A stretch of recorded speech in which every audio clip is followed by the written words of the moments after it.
can see sharp boxing and unboxing means that converting a value type such as int to an object type. So as you can see here, we've got an int variable here, and this has this value assigned to it. And then we've got an object type, which is a reference, which is stored on the heap, and we're assigning it to equal the value of the int. When you do this, this is known as boxing. So it converts the value int here from stack into heap because it's an object. All objects and reference types are stored on the heap, while native data types are stored on the stack. And to unbox a value, all you do is declare an int, and then you convert object type back into integer. And you can see that both the original value and the boxed value are equal to each other. But why do you need to box and unbox items? Before generics were introduced into C#, you had array list. An array list does not allow a specific data type. What it does is an object data type. But when you declare an array list and you've got a number here and you add the number using the add method of the list, you pass it integer. This is known as boxing. And then when you are trying to retrieve that from the list, you need to convert it back to an integer to do the comparison for the value that you got back. Now you no longer need to use array list. Instead, you should use list. This allows for generic, so you can actually have a specific list of integers and you can create that new list, and then there's no need for boxing. You can simply add the item and it would be stored as an integer. And as you can see, the boxed value is 42, which we do here. That's the boxed value, and then unboxing the value, it equals to the same 42. When we do a comparison against the original versus the unboxed value, yes, they are both equal. So you just need to remember that boxing and unboxing should be avoided, and historically it's been used for things like array list, but you no longer need to use array list. Instead, you should use list. This prevents boxing because there's no boxing required here, while the array list requires boxing, which does impact performance of your program. Now you should avoid boxing and unboxing where possible, and instead use generics. There are 3 different ways to pass values to functions. One, which is pass by value, and this is how you do it. You just declare your argument here as int a, and it will not modify the original copy coming in through this argument or parameter. The next one is pass by reference, where you add the word ref and then you say what type of argument that you want, so int and a, and then this will actually modify the original variable coming into this function. The last one is reference out.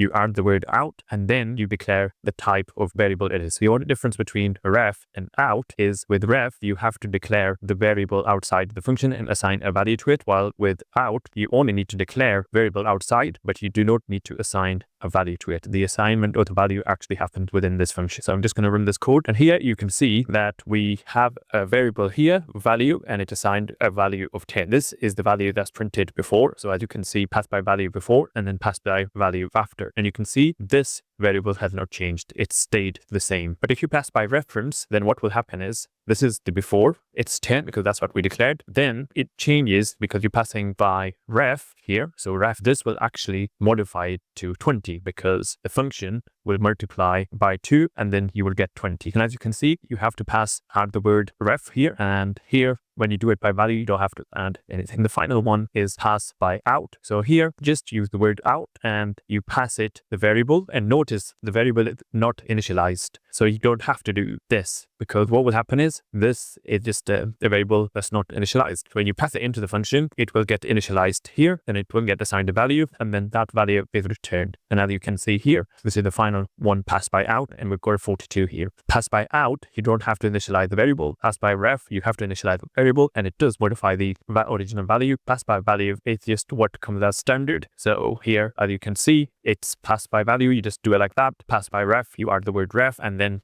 pass by out, you add the word out, and you do the same when you declare the functions and the parameters for them. So here, this function, you use the keyword ref and then the variable type, and then here you use the keyword out and then the variable type and variable name. In C#, objects can be passed by value or by reference. So it is important to understand there is a distinction between primitive data type being passed by value and objects being passed by value, because objects passed by value can still be modified, and passing by reference means a completely different thing than passing by value. But it's important to understand how this works. So let's understand. I have in my class definition here, which has a public property of value and of data type in. So down here, I am creating a variable called my object of my class. Then it will have a default value of 10. So here, if you pass it without reference, so you can see here modify object, and this modify object, what it does, changes the value of the incoming object to 42. As you can see here, when you do that and we passing it by value, the value is changed to 42. So before it was 10 and then it changes to 42. Now, if you then reassign the reference of that object, and again, we are still passing it by value, you need to understand how this works. Here, we get no effect. The reason we get no effect is because what the reassign function does is it creates a new object of my class and gives it a value of 100. Now, this would be stored in a different place on the heap in the memory, so it will have a different address. So now we are changing the address address of the object coming in. But this is going to change the original object, because the original object doesn't change, because here we are assigning object to be a new class, but we're not passing it back. Here, my object will actually still be intact, and it will still have the value of 42, which we changed here. So now there's another way to pass it, which is by reference. So here we are saying my object, and we are adding the keyword reference, and we've got a definition which is slightly different. We've got the same function name, but of course the parameters are different. So these two are in effect two different functions. So here when we pass it by reference, what will happen is when we do the same thing as above, it will actually change the original object variable that we had here. So here we will now get 100 because the address has been changed because we passed it by reference. So if I were to run this, so you can see the output. And as you can see, for the first one where we passed it by value, object's property has been changed. So it was 10 and then it's been changed to 42. And the next one where we reassigned the object, so here where we are saying reassign it, this is basically we're here where we are reassigning again, it's by value, and new object here is created of type my class. That value won't change and it won't be written back in here. Again, this is passed by value. As you can see, we got the same outcome, 42. And then finally, where we actually reassign using a ref. So here, as you can see, we are saying ref my object, so passing it by reference. So now my object will actually refer to the new object created within the function. Though here you can see this function takes a parameter of ref my class object, and when we create this, it would allocate a new memory address, and that address will be assigned to the object here because we're passing it by reference. So it's important to understand this major difference between passing by reference and by value. And now this object will actually refer to the object that was created within the function, and we'll get the output 100. And as you can see here, this is what's happened. Before it was 42, now it's 100, even though this object was created here. So just make sure you understand the differences between passing it by reference for object heights and passing it by value. There are subtle differences in the behavior, how it works for primitive or native data type versus object data type. Here's how dependency injection works. So let's say you have a messaging service and you are able to send messages through email or SMS. So this is a situation where you will let the user or the client decide, and the client application decide what service they want to use. So you want them to be able to inject whether they want to send an email or SMS.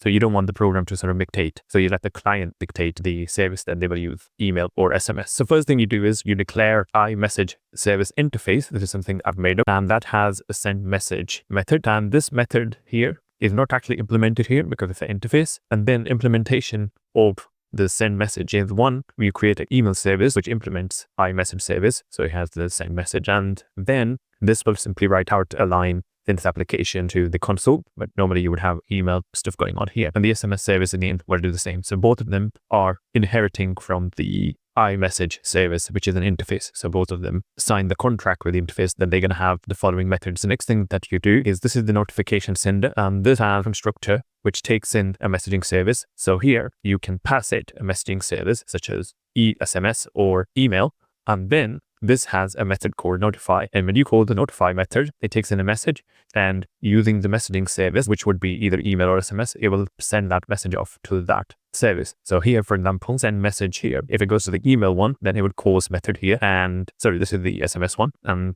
otherwise, they'll call the email message. But how do you decide? So this is where dependency injection comes in. How do you decide who gets to pick email or SMS service? So here's where your main logic, let's say this is your client app now. And the client app will actually say, I want to use an email service. So they create a new email service. And at this point, they want to now inject that. So inject that into the email notification sender, because the email notification sender at the minute doesn't know whether it's going to be SMS or email. So you pass it an email service because that goes into its constructor. I remember here that we declared a constructor for it. So here, constructor, and it takes in an iMessage service, which is the interface. And of course, since email service and SMS service both implement that they are of this type, they can be iMessage service, that is allowed to be passed here. And then an email goes out. Another client actually goes, I want to send, or you had an if condition or some logic in your application. This time, don't send an email to the customer, instead send an SMS message. So then you would simply say new SMS service and pass it to the same notification sender, and then simply click, same method notify,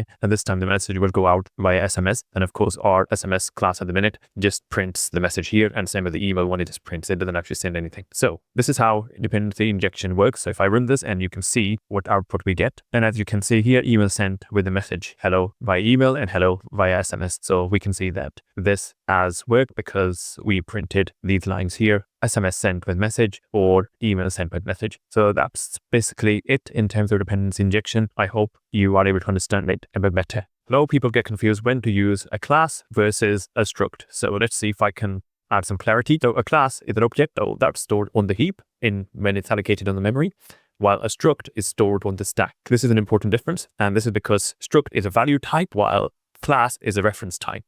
They both look very similar. As you can see, they both have public properties and a constructor. They appears, so they pretty much look the same, other than the word struct used here and the class. And of course, the name is slightly different, but that's something where I've called it. So S point endpoint is something I've called this myself. And then you can see, because the class is a reference type, when you are trying to compare one against the other, if P1 equal to P2, you get a false because it's being allocated a memory address on the stack that points to the heap address, and these two addresses will be different on the stack because they're pointing to a different place on the heap. While a struct, it actually stored on the stack, and the values, individual values are compared. As you can see, SP1 is equal to SP2, you will get a true. If I run this, and as you can see here, we've got a false and a true. So here for the class, we've got a false because the addresses are different, but for a struct, we got a true because it's comparing individual values, 1 against 1, 2 against 2. So here it's comparing X or SP1 is equal to X of SP2, and same for the Y. And if they're both equal, then this will return true. So the other differences that you need to be aware of here is value type and reference type. So the other thing that you should be aware of, a struct here is the value type, class is the reference type. Memory allocation, of course, for struct is stack, while for class it's on the heap. But remember,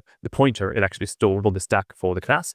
Here, performance, of course, is faster and immutable, while it's slow because it's allocated on the qualities based on value. As we demonstrated, it's comparing the individual values. Of course, for class, it's comparing reference. Inheritance isn't supported for a struct, but of course, class supports inheritance. The class can be complex and contain complex behavior.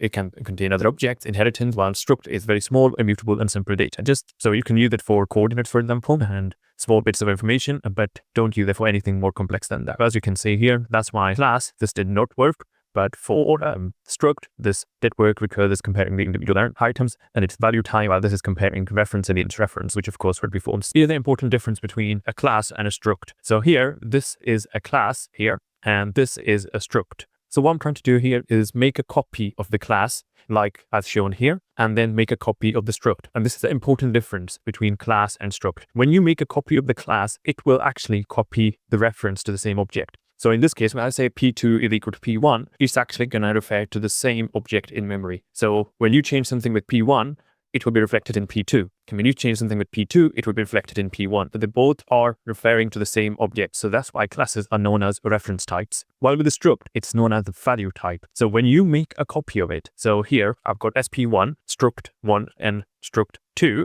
this behaves differently to the class object. Because these are value types, it's actually going to create a physical copy in memory of this. So SP1 will be an independent variable, and SP2 would be an independent variable. So they both are not linked, they're not referenced. So when you change the values in SP2, they will not be reflected in SP1. Unlike the class, where you change the values in P2, then they will be reflected in P1. What we're going to do is we are going to modify the values in P2. So this is the class, and see what output we get. And if we modify the values in the struct here and see what we get. So if I run this code, and as you can see here, when we first did this, so original value of P1 is X equals 1, Y equals 2. And here you can see P2 is the same. And then for struct as well, they're both the same. But when you modify the values, so here, when we're changing the value of P2 and SP2, see how they behave differently now. For the classes, you've also changed after the modification, even though we just did P2. And of course, P2 is reflected here. And then for struct, it's behaving differently. It's actually keeping the original values here, even though we are modifying it. And you can see SP2 is reflecting the updated values. So these two are independent of each other because they're value types, while the classes are referring to the same object. So here, that's why the values have changed for both. So when we copy the P1 object into P2, this is actually copying the reference to the P1 object. And remember, classes and objects are stored on the heap, while structs are stored on the stack. So this is an important difference to take note of and make sure you understand this fully around structs and classes and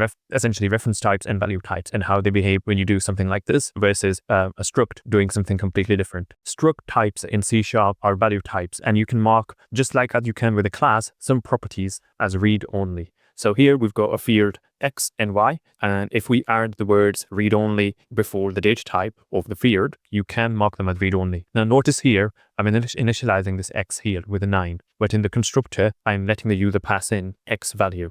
So what do you think will happen? This 9, will it get overwritten by whatever the user does or not? So we'll find out that shortly. But then the other thing you can't do with the read-only properties is you can't then change the values of them once they have been processed. So here, if in the constructor we have supplied the values and they've been assigned, you cannot change them. So as you can see here, we cannot change 3 and 4 because these are read-only properties. So if I comment this out, and as I hover over this, you can see does not contain definition, but this one is a read-only property. So as you can see here, this one is a read-only property and it cannot be changed. So I'll just comment this out.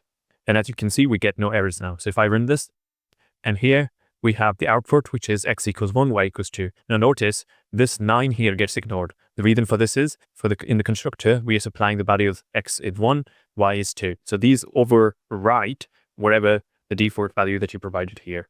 So this is how you can basically mark your fields as read-only in a structure, and you can change them within constructor only